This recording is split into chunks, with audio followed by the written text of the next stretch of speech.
Vamos conversar um pouquinho sobre essas decisões do TSE, Filipão. O que você acha? É um momento diferente que a gente está vivendo, né? Eu acho se a gente comparar com outras eleições... na verdade, o tempo está muito bicudo, né? As histórias estão muito fechadas, está tudo extremamente dividido.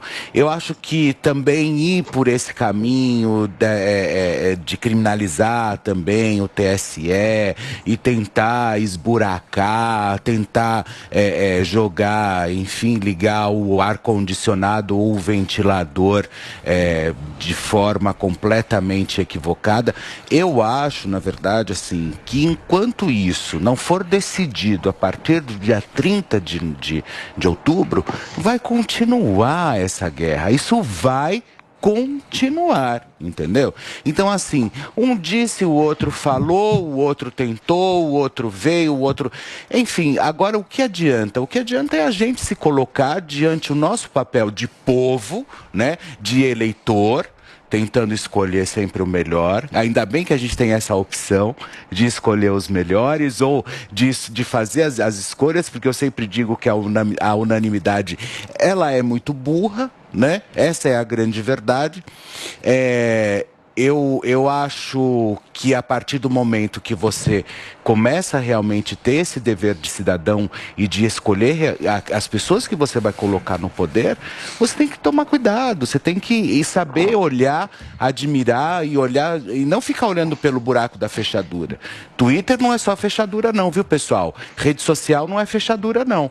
Sabe? Vocês têm que ir a fundo, você tem que pesquisar, você tem que simplesmente se inteirar de dentro de notícia, programação e saber aquilo que realmente está acontecendo. Porque é a partir daí que você fecha toda a questão e você consegue eleger aquele candidato que você quer. Eu acredito muito nessa decisão. Eu tenho algumas dúvidas. Não sei se vocês vão conseguir respondê-las, mas vou colocar aqui na mesa para a gente poder conversar. Obviamente que tudo que eu vou falar agora são suposições, certo? Para a gente estabelecer um raciocínio e entender todas as decisões que estão acontecendo. Vamos imaginar uma diferença entre acusação e opinião. E eu acho que há uma linha muito tênue entre essas duas coisas. Quando uma pessoa vai lá e acusa e quando uma pessoa vai lá e opina. Vou dar um exemplo.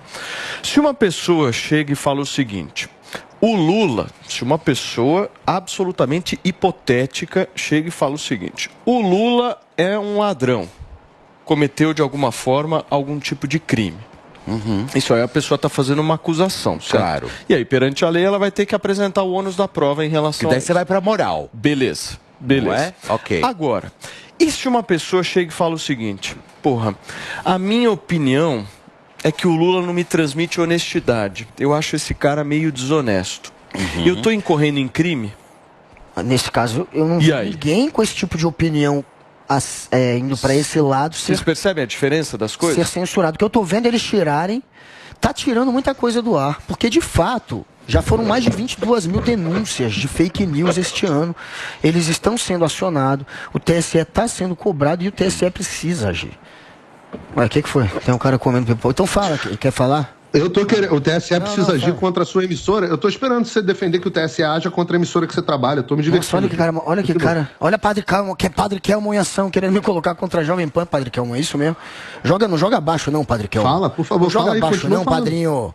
Pelo amor de Deus, mas voltando. Vamos lá. O TSE está sendo assunto é legítima, gente. Eu entendi o que o Paulo falou, mas só queria também trazer uma coisa. Rapidinho. E opinião. E como é que a gente preserva... O TSE tirou, por exemplo, do ar genocida. Como é que a gente preserva a opinião das pessoas? Porque eu acho que ter opinião é algo absolutamente importante. Por exemplo, se eu, Paulo, tenho uma opinião sobre uma determinada pessoa, uma opinião, eu não posso mais ter uma opinião? Sim. E aí? Sim, porque daí você se torna vítima, você se torna vítima do vitimismo. Tem uma outra coisa. Eu acho que essa é a grande questão, sabe? Porque uma vez, desculpa, Paulinha, desculpa, pode falar, querida. Não, eu só queria trazer essa situação. Vocês entenderam? Eu entendi o que você está querendo dizer, mas acho que tem uma outra coisa que as pessoas também têm que observar. A gente está numa legislação que é específica para época de eleição e principalmente para quem tem concessão pública. Então, é uma coisa importante do público saber. Existe uma legislação específica. E quem aciona o TSE são os partidos. Obrigado. Né?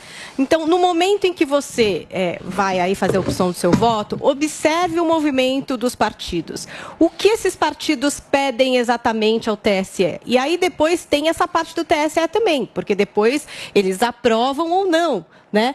Eles vão tirar do ar ou não vão tirar do ar. Mas os partidos também têm esse lugar, né? Então, de repente, você fala assim, ali, sei lá onde, alguém falou isso e ninguém fez nada, o TSE não fez nada. Porque, muito provavelmente, nenhum partido acionou o TSE nesse sentido. Então, é importante também que vocês vejam quem é que está usando dessa judicialização para que conteúdos não sejam veiculados. Quem é que está mobilizando o TSE nesse sentido para que certas coisas não sejam ditas? Exatamente. Porque essa é a dinâmica eleitoral. Então, essa observação é importante, porque às vezes você diz assim, mas nesse canal tal, chamam, por exemplo, Bolsonaro de genocida e não aconteceu nada. Muito provavelmente porque o partido do Bolsonaro não acionou o TSE nesse sentido. Ou acionou e o TSE decidiu que pode chamar, por exemplo, aí está na responsabilidade do TSE. Então a gente tem 2 jogadores aí em campo. Quem aqui concorda com a remoção de conteúdo de veículos jornalísticos por um tribunal eleitoral? Por favor, levanta a mão. Paulinho, a gente vai responder essa sua pergunta daqui a pouquinho. Eu vou para um rápido intervalo comercial e a gente já volta aqui na Jovem Pan. Conversando um pouquinho sobre as recentes decisões do Tribunal Superior Eleitoral. Paulinho, você havia feito uma pergunta, eu queria que você pudesse repeti-la aqui para que a gente respondesse. É bastante simples.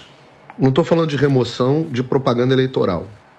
Estou falando de remoção de conteúdo jornalístico e proibição de utilização, censura prévia, vedada pela Constituição, em veículos de imprensa. Estamos vendo, não estou falando de... esquece candidato. Não estou falando quem pediu, quem não pediu, esquece candidato. Hoje nós estamos vivendo e somos alvo de remoção de conteúdo jornalístico do Tribunal Superior Eleitoral. Não estou falando nem de fake news. Nós caímos na era das informações verídicas que levam o eleitor a uma conclusão que não é a conclusão que eles querem que chegue. Eu quero saber aqui quem no programa é contra isso e quem é a favor. Interessante, eu quero saber então a sua opinião sobre a remoção das matérias, já que você está falando disso, e semana passada você já deu sua opinião, vamos ver se você volta atrás, sobre a remoção das matérias em que associavam o Bolsonaro à compra de imóveis com dinheiro vivo. Foram 51 imóveis. A Justiça, eu concordo, está erradíssimo. Tiraram do ar, tiraram da imprensa, tiraram de jornal, não estou falando de propaganda. E você defendeu. Semana passada você disse que eram fake news. Mentira. Mas vamos lá, volta atrás agora. Falso, mentira. Vamos lá, volta atrás. Você falou, eram notícias. Vá, pode procurar. Peraí, com licença. Ele falou que as matérias eram comprovadamente mentirosas. Eu tive que discutir com ele. Ele falou, mas eram fake news, eram mentirosas. Ele foi pra cima da matéria. Sim, ele fez isso e a gente debateu se era verdade ou não. E eu falei, é um absurdo retirar a matéria. E eu tava defendendo as matérias que tinham saído da direita e citei a esquerda. E você, naquela ocasião, se colocou contra a matéria, dizendo que eram fake news. E agora, volta atrás, por favor. Senão vai ficar contraditório. Não vai ficar contraditório. Entra no canal Paulo Figueiredo. Vai lá, se junte. Olha o mais Morning. de 650 mil inscritos. Precisa ir no seu canal, existe o Morning. Calma aí. Para de fazer propaganda. Eu quero só dizer o seguinte. Eu achei extremamente relevante que a Paulinha trouxe. Porém, nós sabemos que, durante todo esse período, Bolsonaro foi chamado de genocida, esculacharam, sambaram em cima da cabeça dele. A gente sabe muito bem isso. Vocês melhores do que eu, porque vocês estavam aí durante todo esse tempo cobrindo exatamente isso. Então, nós sabemos que existe realmente uma curva inclinada ali, que às vezes fecha o olho, realmente passa realmente uma venda nos olhos em relação ao Bolsonaro, em relação às questões que vêm a partir ali do Bolsonaro. Então, eu acho que, óbvio, respeito, achei incrível. Eu trouxe só como funciona, gente. Eu achei incrível. Como funciona. Não, agora, você trouxe a dinâmica. Vamos observar as duas decisões. Você trouxe a dinâmica. Quem acusa, quem levanta dos e como dois o lados, TSE Você trouxe, eu acho que você trouxe a dinâmica e ok, eu acho interessante o público saber disso mesmo. Eu acho, mas que a gente também não pode desconsiderar que o ativismo judicial, esse ativismo judicial que você pode fazer idiota, sabe? Que infelizmente o genocida foi retirado do ar. Não foi, mas a gente sabe que não é bem assim, né? Você não pode fazer propaganda a gente sabe falando que não é bem genocida. assim. Deixa eu responder a pergunta do Paulinho. A gente é vítima de um vitimismo e eu quero falar disso depois. Porque o Paulinho perguntou bem precisamente o que a gente achava sobre a retirada do ar de conteúdos jornalísticos. Foi essa a sua pergunta, certo, Paulo? O ponto central dessa pergunta é o seguinte, a resposta tem que ser muito clara. Retirar conteúdos jornalísticos do ar é censura. É censura, jamais tem que tirar. Ponto. Jamais. A resposta tem que ser muito clara. E você dizer que se alguém colocasse... Jamais tem que tirar. Multa de 25 mil reais... vai ter direito de... previamente. Se você retirar conteúdos do ar que são jornalísticos e que foram produzidos por um jornalista, não há nenhum outro nome a ser enquadrado nessa história que não seja censura. Sim, o jornalismo... É censura, mas aí eu volto a dizer... Associação de Jornalismo se colocou dessa maneira. Era isso que eu queria falar, a Abrage falou isso. E era isso que eu queria dizer, que nós somos vítimas de um vitimismo. Porque, na verdade, quando eu disse que o pau que bate Chico também tem que bater em Francisco, então se você vai bater em um, você bate no outro também. Não vem simplesmente só querer amansar, ou, por exemplo, vamos tirar agora todo o conteúdo porque está agredindo, porque está falando, porque está fazendo acontecer. Opa, que história é essa? Então, quer dizer, joga no lixo praticamente toda uma empresa, joga no lixo todos os profissionais que nela trabalham, e eu não estou dizendo só quem vem para frente da câmera ou quem abre o microfone e vai para frente trabalhar. Eu estou falando dos câmeras, operadores de áudio, existem famílias por trás de cada profissional daqui. E não é assim que você trata simplesmente uma instituição séria, que está há quantos anos no mercado e que ajudou a escrever, sim, a democracia, a política e toda a história do nosso país, do nosso Brasil e da comunicação. Sabe? E eu acho que não é dessa forma, e mais uma vez eu falo, nesses tempos bicudos que nós estamos vivendo, não é dessa forma que a gente vai resolver, querendo calar a boca da imprensa, querendo calar a boca de pessoas que realmente sabem fazer aquilo que estão fazendo. Que ninguém aqui é idiota. Paulinha não é, Guga não é, você não é, cada um tem a sua partidária. Imagina Paulo Figueiredo lá fazendo um trabalho elegantérrimo, sempre de uma forma extremamente pontual. Desculpa, mas você ia falar. Não, é que são várias as ações que a gente está vendo acontecer, né? A gente já viu acontecer aqui na Jovem Pan, a gente já viu acontecer em outros lugares. Vou citar, por exemplo, o caso da Brasil Paralelo. A Brasil Paralelo é um caso que me chama bastante atenção, porque houve uma censura de um documentário que não foi para o ar. A censura prévia, é o que o Paulo Figueiredo está trazendo aqui, essa questão da censura prévia isso e muitas realmente vezes vinculada à multa, visto. né? Ou seja, um veículo ser impedido de colocar um documentário que não foi para o ar, que não se sabe o conteúdo desse documentário. Sim. Ou seja, isso precisa ser rechaçado. Não, e simplesmente... Nós precisamos ter bom senso. É claro, e outra coisa... Nem do regime militar. E outra coisa... No regime militar você tinha ainda a opção de enviar para o censor para saber se podia colocar ou não. O que eu acho absurdo. Eu sou contra a censura. Graças a Deus, eu ainda tenho isso de belo na história da minha família. Quando meu avô foi presidente do Brasil, ele já governou sem AI-5, com anistia completa, sem censura. E graças a Deus, acho uma coisa maravilhosa. Agora, eu, mesmo que tivesse governado eu sou absolutamente contra. Censura não pode acontecer.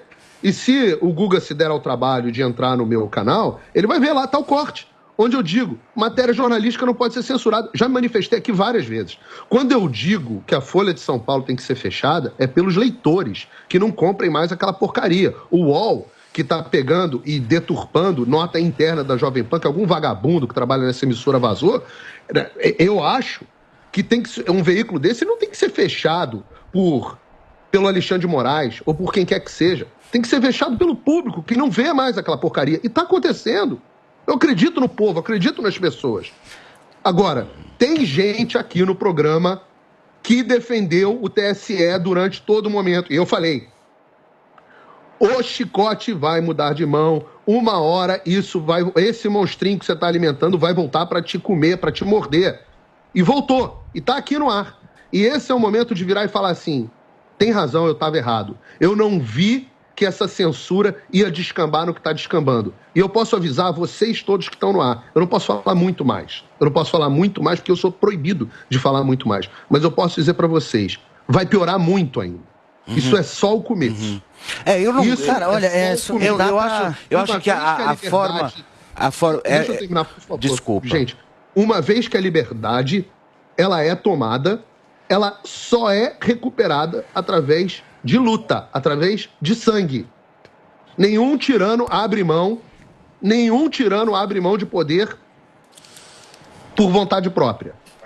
Então, você, jornalista, que está do outro lado, que está muito feliz batendo palma, porque somos nós hoje que estamos sendo censurados, você pode esperar, queridão, porque o chicote muda de mão.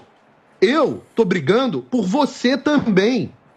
Pela Patrícia Campos Melo, que vai no debate fazer pergunta justamente em favor da censura. A pergunta dela é uma proposta de censura. Eu tô brigando por você, para que você possa contar suas mentiras na Folha de São Paulo. Eu tô brigando por todos vocês, todos os Mônicas Berg, todos os vingadores dos energúmenos. Todos os vingadores, eu tô brigando por vocês, que eu quero que vocês possam falar.